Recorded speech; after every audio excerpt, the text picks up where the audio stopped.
Welcome to Voices of the Community. I'm your host, George Koster.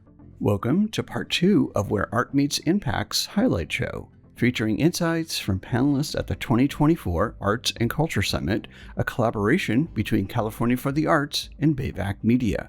Over 2 seasons, we've amplified thought leaders, bridging arts, culture, health, and government, and today's program is our grand finale. Hosted by Eric Estrada, this episode also launches a fresh chapter. The Voices of the Community team turns its microphones toward making the invisible visible, a pilot series featuring the stories of our unhoused neighbors.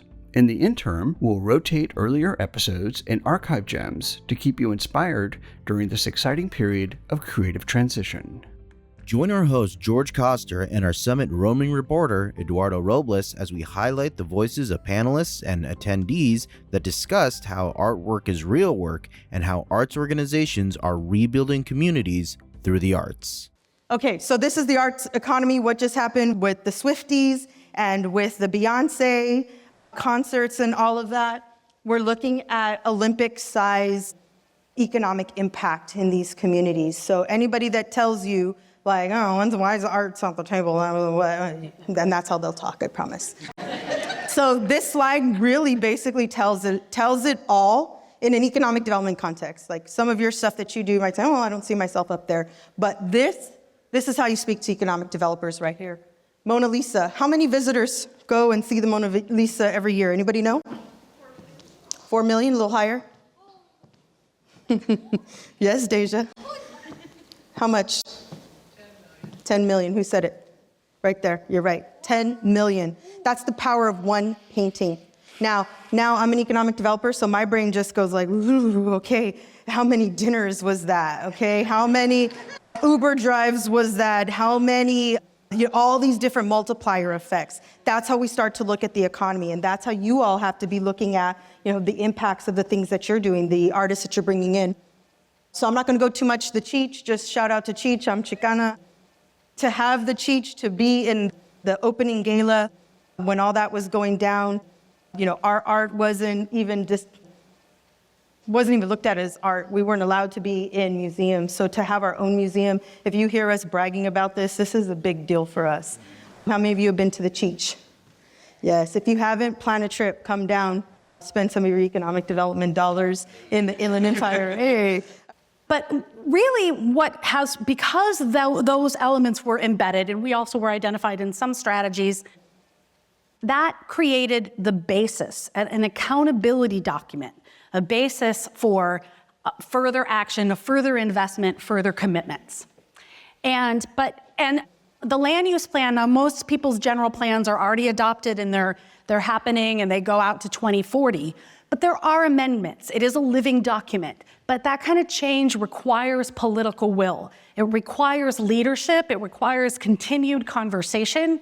And decision makers that might lead that would be elected officials to influence, commissioners and commissions, and key staff member. Now, in local government, most of you probably already know this, but much of the directive and the thrust of what happens has to come from elected officials. They're the representatives, and commissioners and staff don't often have advocacy power, but they do have influence. They are the trusted knowledge bearers, and so those relationships and staying in conversation. And then there are other change makers in our community, folks, and they can be us. Individually meeting with elected officials and letting them know what we're making happen in the community. We can be those influencers, but then also be thinking about civic leaders, your community foundations, your chambers of commerce, your business improvement districts, the groups of folks who convene, who talk about what's important to the community, who are trying to make communities thrive. They're eager to partner with us. They're eager for ideas often. And with a caveat. And thank you too. Good, I'm perfect on the timing. Universities and researchers also can provide the local data, can do the footwork for you to make the case and build the data for the stories. How many of you have a data committee for your organizations? Ooh, what's your organization? I'm at a community college. You're at community college. What about up I've got there? the resources. Nice. Okay. Great, great, great. So if you don't have that data resource, you can partner with local scholars, academic teachers, professors, or departments in your universities or community colleges. Or your MERPs. And your MERPs. Yes, yes, yes. And then also those folks who are tasked with systems change, your disaster recovery coalitions and groups, right?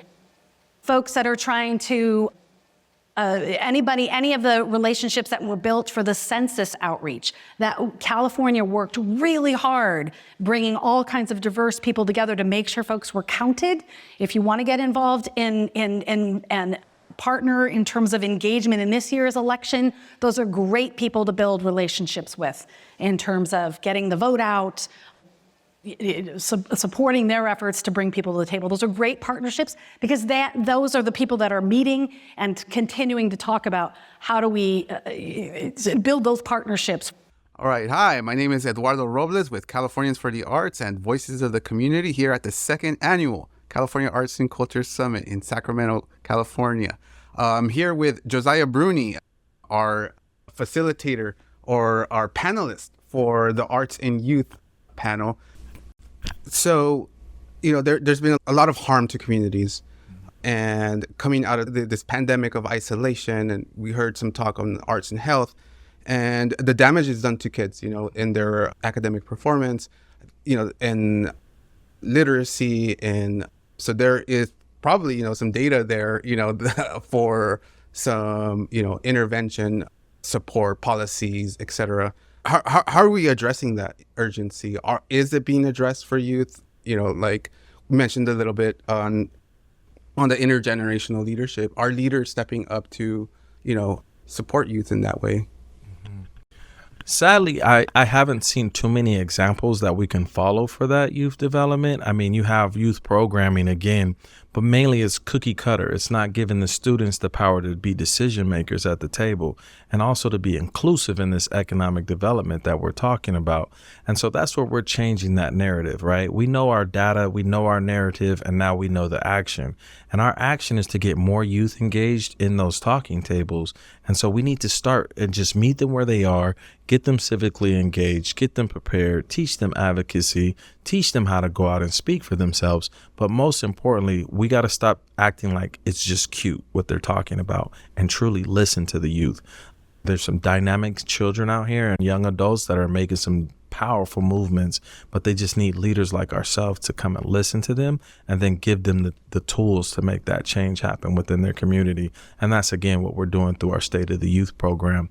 And we're hoping that this will become a policy. So just like how every city gives a State of the Youth or State of the City address or the State of the County, we want their youth in those cities and their youth in those counties to have now a youth council that will speak for their region statewide that says, here's what youth adults are facing.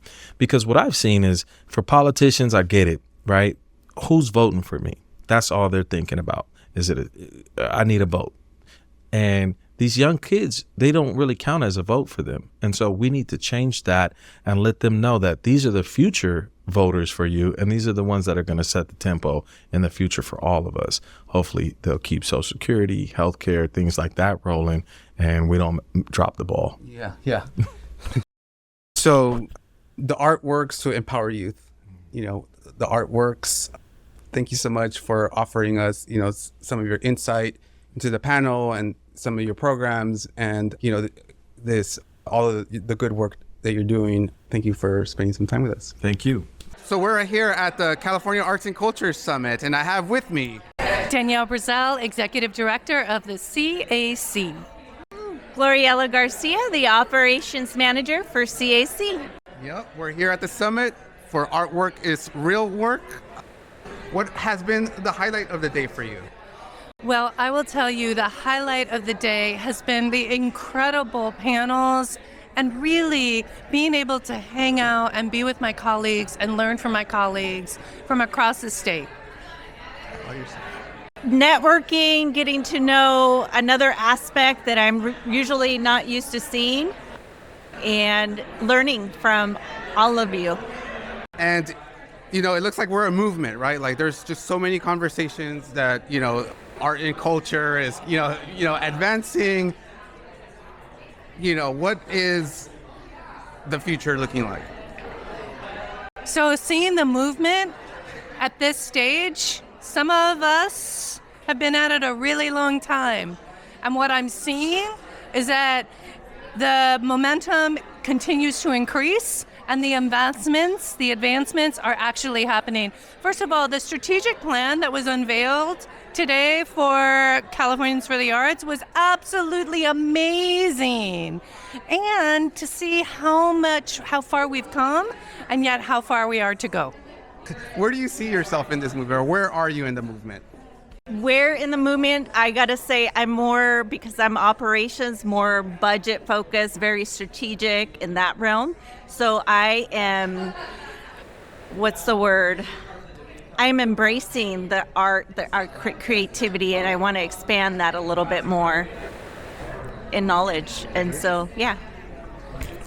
So I want to just say, shout out to all of the people who manage the contracts, who move the money, who manage the bureaucracy, who make sure that arts, culture, and creativity is getting into the hands of communities throughout the state. And this woman right here is behind it all. Yeah. That's the artwork is real work. That's the art worker. That's the movement. You're moving the work forward. Art workers are accountants. Art workers are operation managers. Art workers are facility managers. They are supervisors. There's no question that in order to be an arts worker, it manifests in multiple ways. Yeah. Well, thank you so much, Danielle, for taking the time, to talk to us, and for welcoming us to Sacramento. You're the leader of the Arts Council, and congratulations on that appointment. And thank you, very Eduardo. Inspired for your leadership. Well, Eduardo, likewise. We've known each other a minute, and it's really great to see you blossom, and I hope you are thriving. Thank you so much.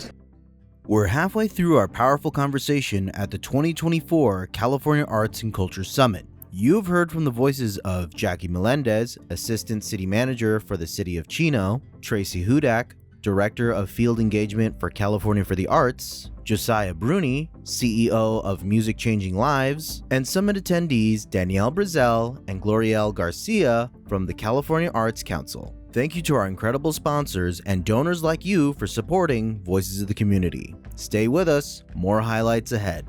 Voices of the Community is made possible by generous support from the Zellerbach Family Foundation, dedicated to ensuring vibrant work is created, new voices are celebrated, and diverse communities have opportunities to thrive. Learn more at zff.org. Voices of the Community is also supported by the Peaceful World Foundation, fostering a culture of global peace through hosted conversation and education. Discover more at peacefulworldfoundation.org. Welcome back to Voices of the Community, where today's conversation at the 2024 California Arts and Culture Summit focuses on how artwork is real work. Let's continue the discussion. Hi, this is George Koster with the Voices of the Community and Californians for the Arts at the second annual California for the Arts and Culture Summit. I'm here with Kristen Sakoda from LA County Department of Arts and Culture, who was a speaker last year. And so, Kristen, from this year's summit, what would you say are one of the main themes that you really resonate with and your department's work resonates with? Sure, absolutely. Well, it's exciting to be back again and be here in person. And of course, we know that arts and culture is so important. It can apply to pretty much every facet of our civic lives. But it was really important that today we uplifted the notion of cultural equity, as well as economic empowerment for our artists and our communities, and the notion of arts and health. And I'll say at the LA County Department of Arts and Culture, we work in a wide range of ways, from grant making to arts education to civic art, but we are also focusing on the intersection of arts and health in our work. And so it's really been exciting to see this as a field begin to grow even more, including at this year's summit. So just to follow up to that, do you feel like there's an opportunity for you to work with the county to actually, and this is always a hard one in today's environment, economically, secure funds to help execute perhaps everyone's favorite word, a pilot program on arts, as health, arts as prescription? Yes, well, I'm happy to say that we actually have already been doing work at the intersection of arts and health. And for everybody out there, I want to say one other thing, which is expanding access to the arts importantly helps our well-being and our vital and healthy communities. So any kind of access to the arts really supports arts and health. But we at LA County have already been spearheading some partnerships and collaborations around arts as a mental health support for young people, as well as through our grant making to arts organizations throughout LA County, and also having artists in residence and civic art in our hospitals. So we're excited about this work, but I am looking forward to growing and building on it from here with, yes, hopefully unlocking more funding, more resources, and more opportunity. So just to wrap up for all the folks listening and watching this, what can they do in their communities and within LA County, for example, to actually engage with nonprofits, your organization, to bring more of this to our community? Yeah, well, everybody can engage in the arts themselves, but also we can all be a voice for the arts, because while broadly we know it's popular, it still sometimes can be a narrative that we have to change, that arts is just a nice to have, right? Or that we don't really need to pay for it somehow. So I think if everyone all across California, all across the country really, can continue to be a voice for the arts, but also to engage in it to make ourselves whole and happy and support organizations any way they can. And if they are a nonprofit or an artist operating in LA, in the county, of course, you can apply to our programs at lacountyarts.org. But there's always great information all around California, Californians for the Arts, California Arts Council, and so on. Thank you so much, Kristen, for all these really wonderful words of wisdom and taking time away from the summit to share your insights today. Thank you.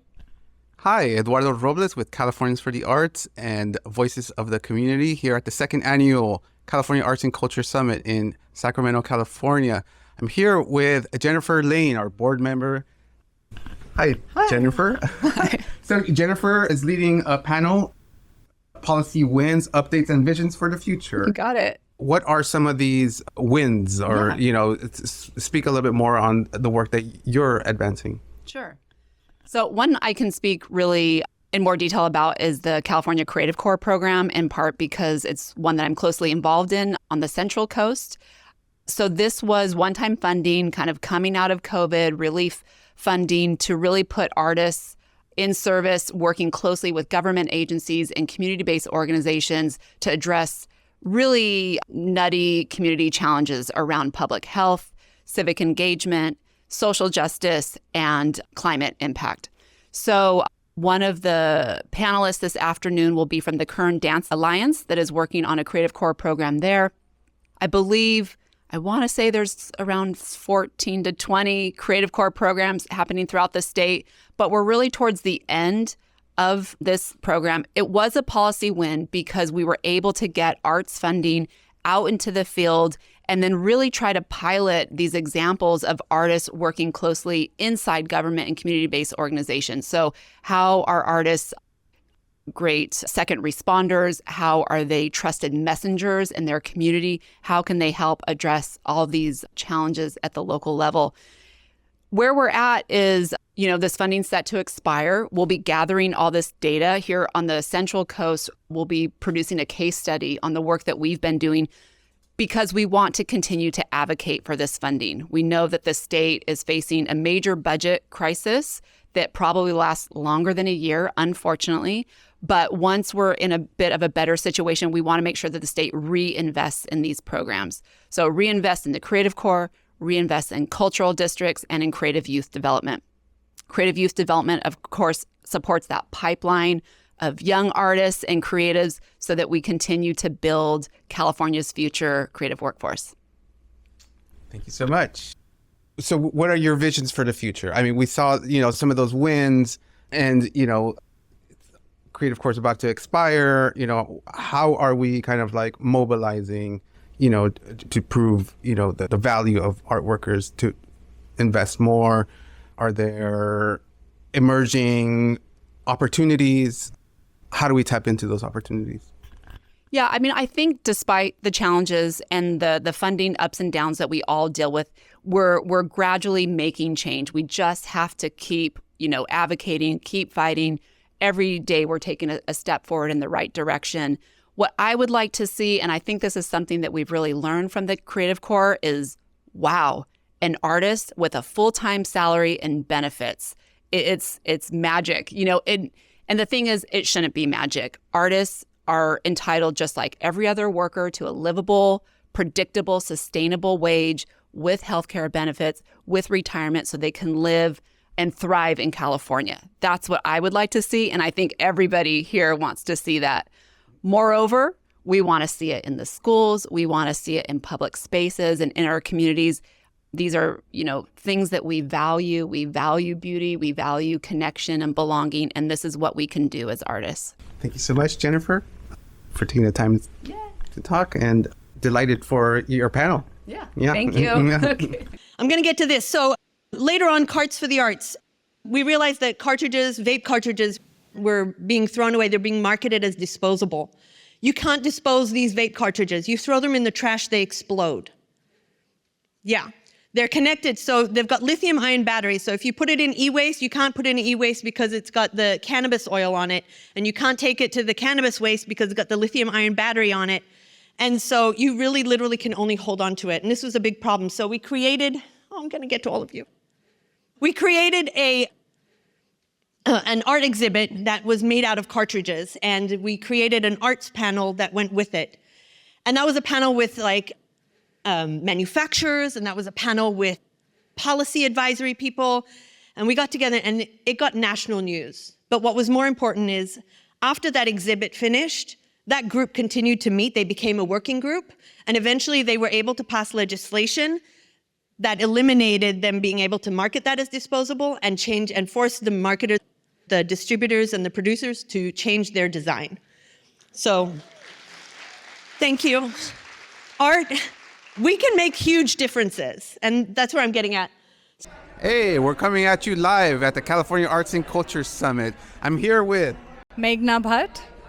And Ruben Reveles. Yeah. So how has been the day? It's been great. A lot of interesting things to learn about, and learned a lot of stuff about sound and healing, and yeah, it's great. And art. Wonderful. Yeah. Artwork is real work. Yeah. How is artwork real work for you? Oh, I think just the community building and the transformative conversations we have about the power of stories, the power of art and culture, to create a sustainable environment and a future. I love those elements of the conversation. Yeah. What were you most inspired by today? I think the whole, I think the deeper conversations about artwork is real work. And as an artist, how do you align your values, to the yes values, right? What do you say yes to and you say no to, like unpaid work? Because I think you're setting it up for other future artists. So how do you step up and you assert yourself and, recognize your own value? I love that part. So did it inspire more advocacy work? Yes, it really did. And also to learn what you're not that good at doing, and learn to reach out and ask for help for people, and and communicating and meeting all these new people, which is a good extension of community work. Yeah. Yeah, our statewide peers, right? Yes. Like our folks all over the city. What was your favorite panel? Oh, I feel I love the keynote. The first two panels were really powerful. Again, they address so many aspects of conversations and struggles that each of us are going through in our own artistic discipline. And just to know that you're not alone and we're trying to problem solve and again create visibility and legitimacy of the work that we're doing in our different disciplines. Did you do a workshop?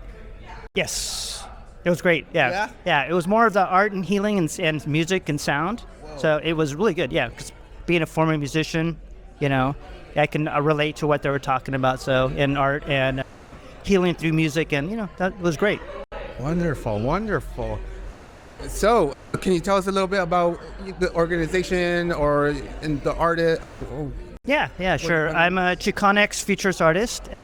I do a lot of work in movement, vibration, sounds, colors, and through healing, right, too. And also a story culture teller, and going through Mexico and coming back and displaying the great parts of Mexico, Yeah. The practitioners here. I am Meghna. I'm a first-generation South Asian immigrant.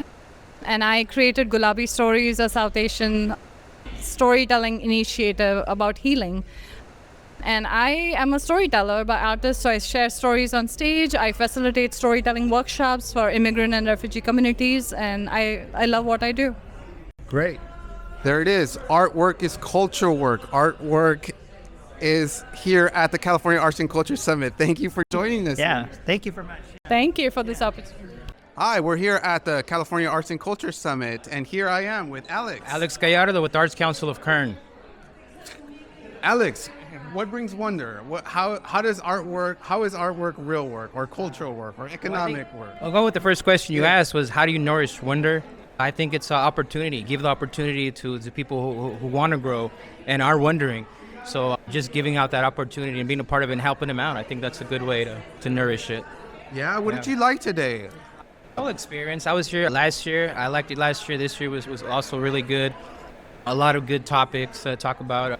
I manage the Arts and Corrections program with the Arts Council of Kern, so I always kind of take a little bit there and how to make my program better. And I think there was pretty good points out there today. Yeah, you're part of a bigger movement of how, like art and culture is being, kind of used as a solution. Yeah. We really want to empower those that are feel like they're powerless, feel like they're forgotten. We really want to bring that out there and also give them that sense of that, they can do. They can still contribute to the community. They can still do things that, make them feel as a community. So, yeah, I love it. It was good. Beautiful. Wonderful. So we got a little story on wonder. Can you tell us a little bit about your community, how you're taking all of this back to your community? Well, like I said, we are Arts and Corrections, and we plan to grow and expand. So part of my thing is to recruit artists, teaching artists to go and to give back to the community, give back to the institutions. So yeah, man, it's just a positive thing overall. Well, thank you so much for taking the time to talk to us.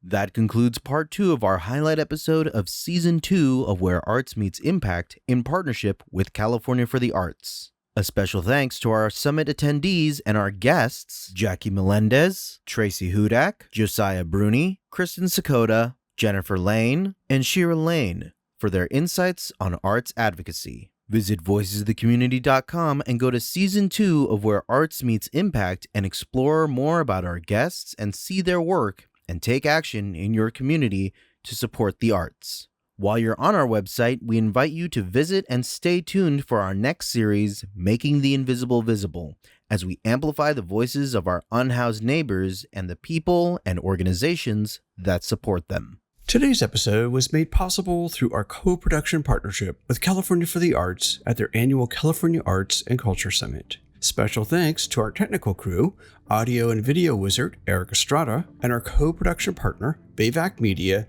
and their wonderful team, Paula Argoni, Andy Konami, Siobhan Giles, and Clay Go. Thanks to Casey Nance from Citron Studios for the graphics magic.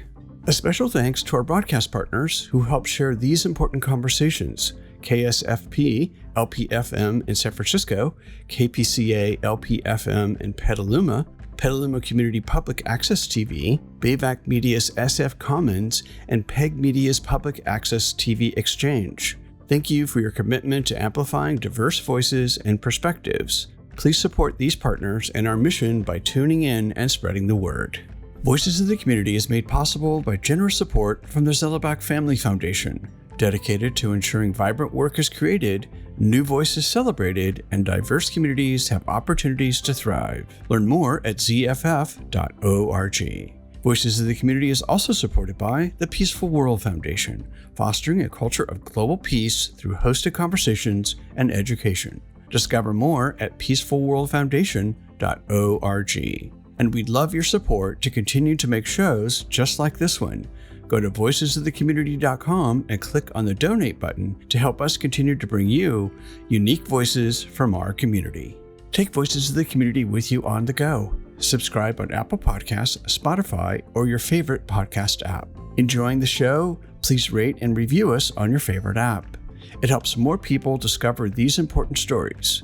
Go to youtube.com/@ Koster to watch or listen to all of our past and future episodes. And you can always go to voicesofthecommunity.com and listen and watch our 5 series and from our archives. Have feedback or ideas for shows? We'd love to hear from you. Email George at georgekoster.com. I'm George Koster from San Francisco. On behalf of our team, thank you for joining us. Until next time, remember, your voice matters.